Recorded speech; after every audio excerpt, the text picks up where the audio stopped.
جب رسول اللہ صلی اللہ علیہ وسلم نے رسالت کی تبلیغ اور امت کی خیر خواہی کا کام مکمل کر لیا تو آپ کے اقوال و افعال میں دنیا سے رحلت کے آثار نمایاں ہونا شروع ہو گئے۔ آپ نے 10ویں سال رمضان میں 20 دن کا اعتکاف فرمایا اور سیدنا جبریل علیہ السلام نے آپ کو 2 مرتبہ قرآن کا دور کرایا۔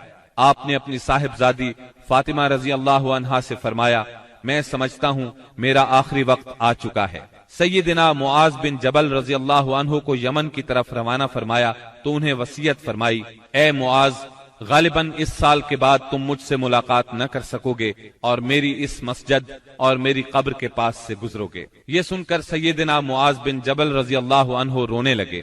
آپ نے حجۃ الوداع میں کئی بار کہا، غالباً میں تم لوگوں سے اپنے اس سال کے بعد نہ مل سکوں گا، غالباً اس سال کے بعد حج نہ کر سکوں گا۔ اسی طرح الیوم اکملت لکم دینکم اور اذا جاء نصر اللہ کا نزول اسی بات کا پیغام تھا کہ آپ دنیا میں اپنی مہم سے فارغ ہو چکے ہیں، اور اسی وجہ سے اس حج کا نام حجۃ الوداع رکھا گیا، کیونکہ آپ نے اپنے رب سبحانہ و تعالی کی طرف منتقل ہونے کے لیے لوگوں کو الوداع کہا۔ اوائل سفر 11 ہجری میں آپ احد تشریف لے گئے اور شہداء کے لیے اس طرح دعا کی گویا زندوں اور مردوں سے رخصت ہو رہے ہیں۔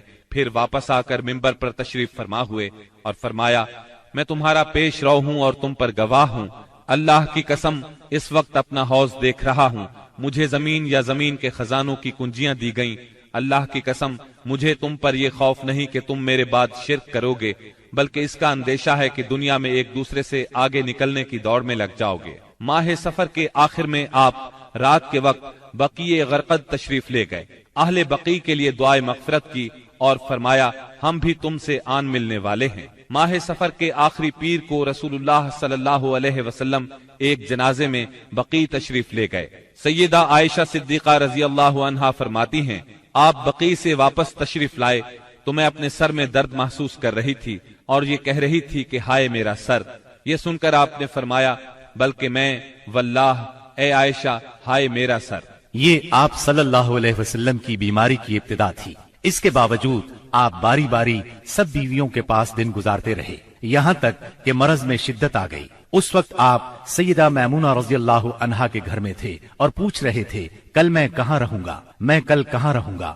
مطلب یہ تھا کہ مجھے سیدہ عائشہ رضی اللہ عنہا کے ہاں رہنے دیا جائے۔ چنانچہ ازواج مطہرات نے اجازت دے دی کہ آپ جہاں چاہیں رہیں۔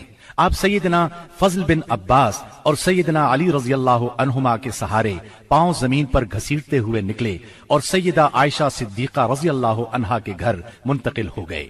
سیدہ عائشہ صدیقہ رضی اللہ عنہا فرماتی ہیں، جب آپ میرے گھر تشریف لائے اور بیماری نے زور پکڑا تو آپ نے فرمایا، مجھ پر 7 مشکیزیں پانی ڈالو جن کا بندھن نہ کھولا گیا ہو، تاکہ میں لوگوں کو وصیت کر سکوں۔ چنانچہ ہم نے آپ کو سیدہ حفصہ رضی اللہ عنہا کے ایک لگن میں بٹھا کر مشکیزوں سے پانی ڈالا، یہاں تک کہ آپ نے ارشاد فرمایا، بس بس لوگوں تم نے کام پورا کر دیا۔ اس وقت آپ نے کچھ تخفیف محسوس کی اور مسجد میں تشریف لے گئے۔ سر پر پٹی بندھی ہوئی تھی، ممبر پر فروکش ہوئے اور بیٹھ کر خطبہ دیا اور لوگوں کو وصیت فرمائی، تم سے پہلے جو لوگ تھے وہ اپنے انبیاء اور بزرگوں کی قبروں کو سجدہ بنا لیتے تھے، تم لوگ قبروں کو سجدہ نہ بنانا، میں تمہیں اس سے منع کرتا ہوں۔ اور فرمایا، یہود و نصارہ پر اللہ کی لعنت، انہوں نے اپنے انبیاء کی قبروں کو سجدہ بنایا۔ مزید فرمایا، تم لوگ میری قبر کو بت نہ بنانا کہ اس کی پوجا کی جائے۔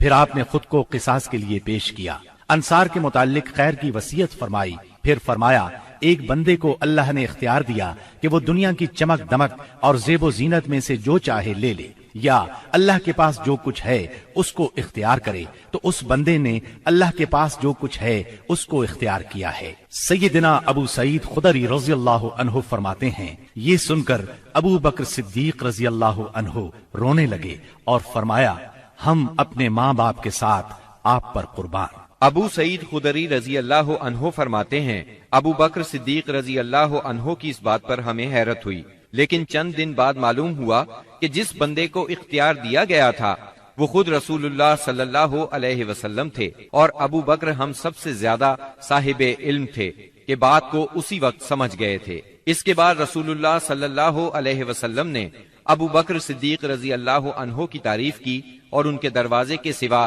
مسجد میں کھلنے والے تمام دروازے بند کرنے کا حکم فرمایا۔ اسی دن آپ نے وصیت کی کہ یہود و نصارہ اور مشرکین کو جزیرۃ العرب سے نکال دیا جائے اور وفد کو اسی طرح نوازا جائے جس طرح آپ نوازا کرتے ہیں۔ آپ نے نماز، غلاموں اور لونڈیوں کے بارے میں بھی وصیت فرمائی اور فرمایا، میں تم میں دو چیزیں چھوڑ رہا ہوں، جب تک ان دونوں کو مضبوطی سے تھامے رہو گے ہرگز گمراہ نہیں ہوگے، کتاب اللہ اور میری سنت۔ مرض کی شدت کے باوجود آپ نمازیں خود پڑھاتے رہے، لیکن اس دن یعنی جمعرات کو جب عشاء کا وقت ہوا تو آپ نے لگن میں غسل فرمایا تاکہ مرض میں کمی ہو جائے۔ اٹھنے لگے تو غشی طاری ہو گئی، پھر افاقہ ہوا تو دوبارہ غسل فرمایا، پھر اٹھنے لگے تو اس بار بھی غشی ہو گئی، تیسری بار غسل فرمایا، اٹھنے لگے تو پھر غشی طاری ہو گئی۔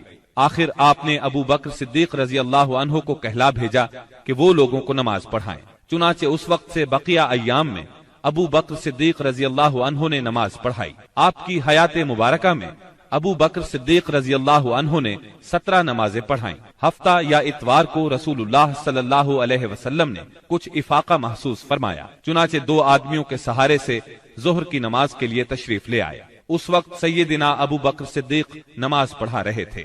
آپ کی آمد کو محسوس کرتے ہی ابو بکر صدیق پیچھے ہٹے، لیکن آپ نے اشارے سے روک دیا اور پھر ابو بکر صدیق رضی اللہ عنہ کے پہلو میں بیٹھ کر نماز پڑھائی۔ اس نماز کی صورت یہ تھی کہ آپ کو دیکھ کر ابو بکر صدیق اور ابو بکر صدیق کو دیکھ کر دوسرے لوگ نماز کے ارکان ادا کرتے جاتے تھے۔